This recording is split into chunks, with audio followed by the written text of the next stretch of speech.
December 26th, Jesus' Call and Devotion. I am the gift that continuously gives, bounteously, with no strings attached. Unconditional love is such a radical concept that even my most devoted followers fail to grasp it fully. Absolutely nothing in heaven or on earth can cause me to stop loving you. You may feel more loved when you are performing according to your expectations, but my love for you is perfect. Therefore, it is not subject to variation.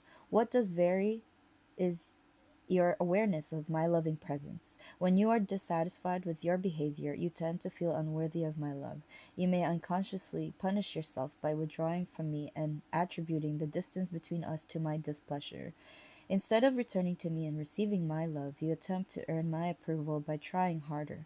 All the while, I am aching to hold you in my everlasting arms, to enfold you in my love. When you are feeling unworthy or unloved, come to me. Then ask for receptivity to my unfailing love. Bible reference is taken from 1 John chapter 4 verses 15 to 18, which says, "Whoever confesses that Jesus is the Son of God, God abides in him, and he in God. And we have known and believed the love that God has for us. God is love, and he who abides in love abides in God, and God in him. Love has been perfected among us in this, that we may have boldness in the day of judgment, because as he is, so are we in this world. There is no fear in love, but perfect love casts out fear, because fear involves torment, but he who fears has not been made perfect in love." As well as Deuteronomy chapter 33, verse 27. "The eternal God is your refuge, and underneath are the everlasting arms. He will thrust out the enemy from before you and will say, 'Destroy.'" And last but not least, Psalm 13, verse 5. "But I have trusted in your mercy. My heart shall rejoice in your salvation." Reading the Bible in the year December 26, morning reading is taken from Revelation chapter 17. Then one of the seven angels who had the seven bowls came and talked with me, saying to me, "Come, I will show you the judgment of the great harlot who sits on many waters, with whom the kings of the earth committed fornication, and the inhabitants of the earth were made drunk with the wine of her fornication."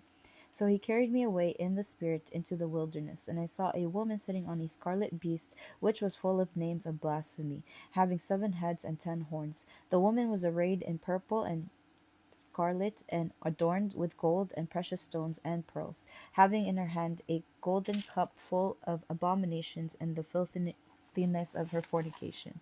And on her forehead a name was written, "Mystery Babylon the Great, the mother of harlots and of the abominations of the earth." I saw the woman drunk with the blood of the saints and with the blood of the martyrs of Jesus. And when I saw her, I marveled with great amazement. But the angel said to me, "Why did you marvel? I will tell you the mystery of the woman and of the beast that carries her, which has the 7 heads and the 10 horns. The beast that you saw was, and is not, and will ascend out of the bottomless pit and go to perdition. And those who dwell on the earth will marvel, whose names are not written in the book of life from the foundation of the world, when they see the beast that was, and is not, and yet is. Here is the mind which has wisdom. The 7 heads are 7 mountains on which the woman sits. There are also 7 kings. 5 have fallen, one is, and the other has not yet come. And when he comes, he must continue a short time. The beast that was and is not is himself also the 8th, and is of the 7, and is going to perdition.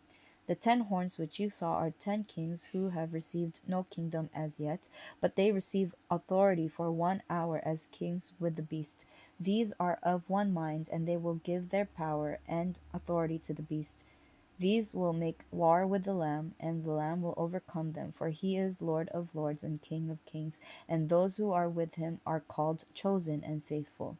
Then he said to me, "The waters which you saw, where the harlot sits, are peoples, multitudes, nations, and tongues. And the 10 horns which you saw on the beast, these will hate the harlot, make her desolate and naked, eat her flesh, and burn her with fire. For God has put it into their hearts to fulfill his purpose, to be of one mind, and to give their kingdom to the beast, until the words of God are fulfilled. And the woman whom you saw is that great city which reigns over the kings of the earth."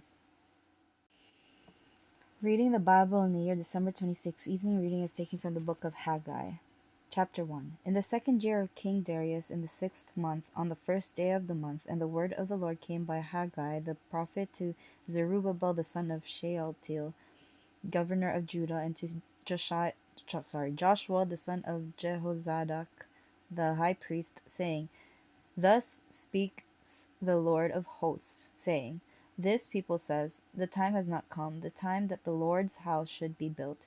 Then the word of the Lord came by Haggai the prophet, saying, Is it time for you yourselves to dwell in your paneled houses, and this temple to lie in ruins? Now therefore, thus says the Lord of hosts, Consider your ways. You have sown much and bring in little. You eat, but do not have enough. You drink, but you are not filled with drink. You clothe yourselves, but no one is warm. And he who earns wages to put into a bag with holes.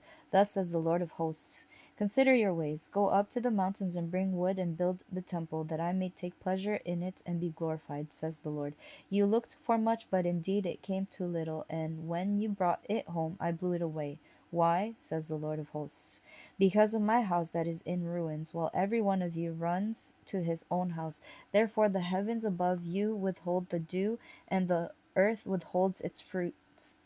For I called for a drought on the land and the mountains, on the grain and the new wine and the oil, on whatever the ground brings forth, on man and livestock, and on all the labor of your hands.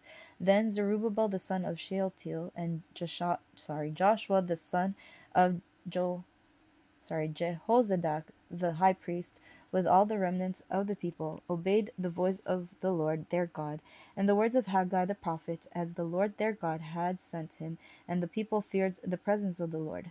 Then Haggai, the Lord's messenger, spoke the Lord's message to the people, saying, I am with you, says the Lord. So the Lord stirred up the spirit of Zerubbabel the son of Shealtiel, governor of Judah, and the spirit of Joshua the son of Jehozadak, the high priest, and the spirit of all the remnants of the people, and they came and worked on the house of the Lord of hosts their God on the 24th day of the 6th month in the 2nd year of King Darius.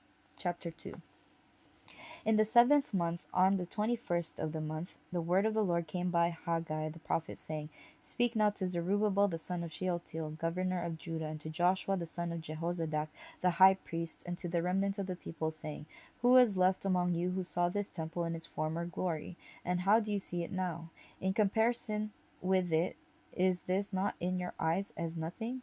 Yet now be strong, Zerubbabel, says the Lord, and be strong, Joshua, son of Jehozadak, the high priest, and be strong, all you people of the land, says the Lord, and work, for I am with you, says the Lord of hosts. According to the word that I covenanted with you when you came out of Egypt, so my spirit remains among you. Do not fear, for thus says the Lord of hosts, once more, it is a little while, I will shake heaven and earth, and the sea and dry land, and I will shake all nations, and they shall come to the desire of all nations, and I will fill this temple with glory, says the Lord of hosts. The silver is mine, and the gold is mine, says the Lord of hosts. The glory of this latter temple shall be greater than the former, says the Lord of hosts. And in this place I will give peace, says the Lord of hosts.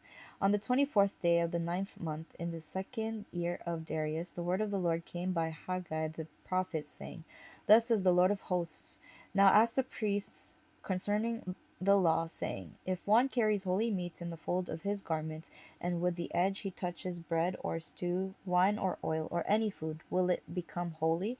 Then the priests answered and said, No. And Haggai said, If one who is unclean because of a dead body touches any of these, will it be unclean? So the priests answered and said, It shall be unclean. Then Haggai answered and said, So is this people, and so is this nation before me, says the Lord, and so is every work of their hands, and what they offer there is unclean.